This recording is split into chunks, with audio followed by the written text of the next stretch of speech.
നമ്മളിങ്ങനെ കാണിച്ച വീഡിയോയിൽ ഹൻസിക ചേട്ടനെ മുത്തേ എന്ന് വിളിക്കുന്ന കാണാറുണ്ട് നമ്മള്.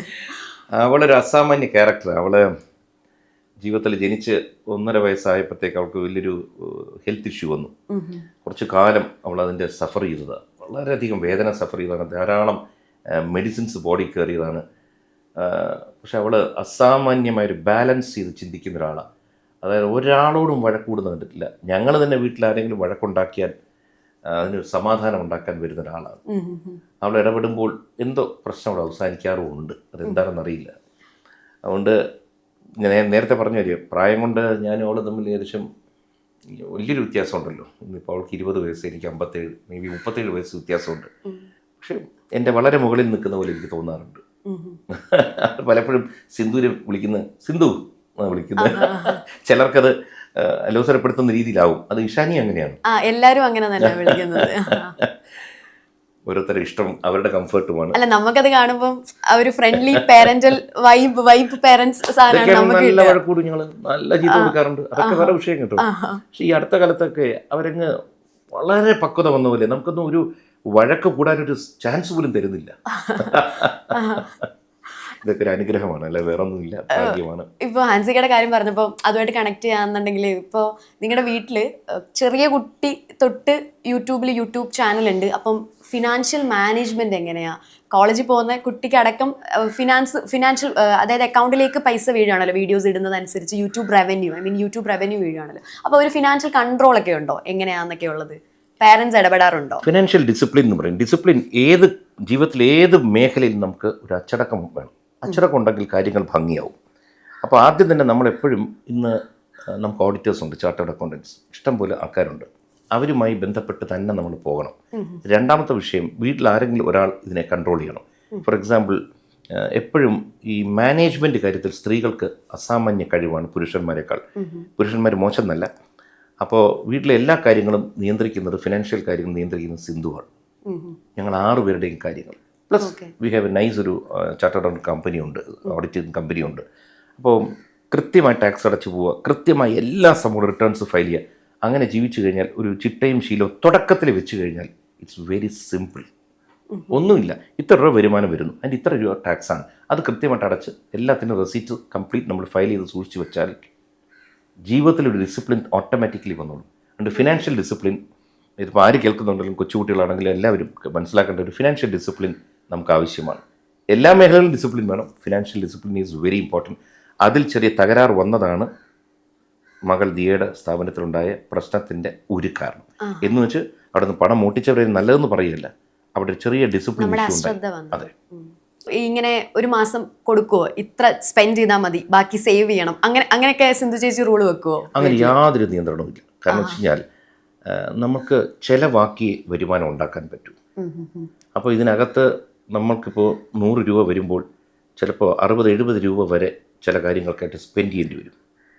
ഇപ്പോൾ ഒരു ഷൂട്ട് പ്ലാൻ ചെയ്യുന്നു. ഇപ്പോൾ അഹാന തന്നെ സ്വന്തമായിട്ടൊരു ഒരു പ്രൊഡക്ഷൻ ഹൗസ് സ്റ്റാർട്ട് ചെയ്യുന്നു. അപ്പോൾ അതിനകത്ത് നമ്മൾ മുടക്കി കഴിയുമ്പോൾ അതിനെ നമുക്കറിയത്തുള്ളൂ. കാരണം റിട്ടേൺസ് വരണമെങ്കിൽ ഇപ്പോൾ ഏതൊരു ബിസിനസ് പോലെയാണ് നമ്മുടെ ജീവിതത്തിലും നമ്മൾ മുടക്കും. ചിലത് ക്ലിക്ക് ചെയ്യും, ചിലത് ഫ്ലോപ്പ് ആവും. പക്ഷെ വീണ്ടും നമ്മൾ ശ്രമിക്കും. അതുപോലെ തന്നെ നമ്മുടെ ഈ സോഷ്യൽ മീഡിയയിൽ ഇതിനകത്ത് വന്നു കഴിയുമ്പോൾ നമുക്ക് ലൈഫ് മെയിൻറ്റെയിൻ ചെയ്യാൻ നമുക്ക് സ്വാഭാവികമായിട്ടും നമ്മുടെ എക്സ്പെൻസസ് എല്ലാം കൂടും. അതങ്ങനെയാണ്. ഇതൊരു ഷോ വേൾഡാണ്. അപ്പോൾ കുറേ രൂപ നമുക്ക് ഷോയ്ക്കായിട്ടും ചിലവാക്കേണ്ടി വരും. ഇതിനോടൊക്കെ ഉണ്ടാവും ആൾക്കാർക്ക്. പക്ഷേ ഞാൻ എപ്പോഴും പിള്ളേർക്ക് പറയും, ചിലവാക്കി തന്നെ പോകണം. അതുപോലെ തന്നെ ഞങ്ങൾക്കൊരു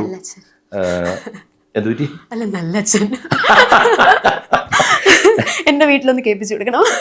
അതുകൊണ്ടല്ല, പ്രത്യേകിച്ച് കോവിഡിന് ശേഷം യൂത്ത് എന്ന് പറഞ്ഞ ഒരു വിഭാഗം, ഇപ്പോൾ ജെൻസീസ് എന്ന് പറയാം. ജെൻസി കഴിഞ്ഞപ്പോൾ ആൽഫയും ബീറ്റയും വന്നു കഴിഞ്ഞു, കാരണം ഓമിയൊക്കെ ബീറ്റയാണ്. എങ്കിലും കോവിഡിന് ശേഷം കാണുന്നതെന്ന് വെച്ചാൽ ആൾക്കാർക്ക് ചിലവാക്കാനുള്ള ഒരു മനസ്സ് കൂടി.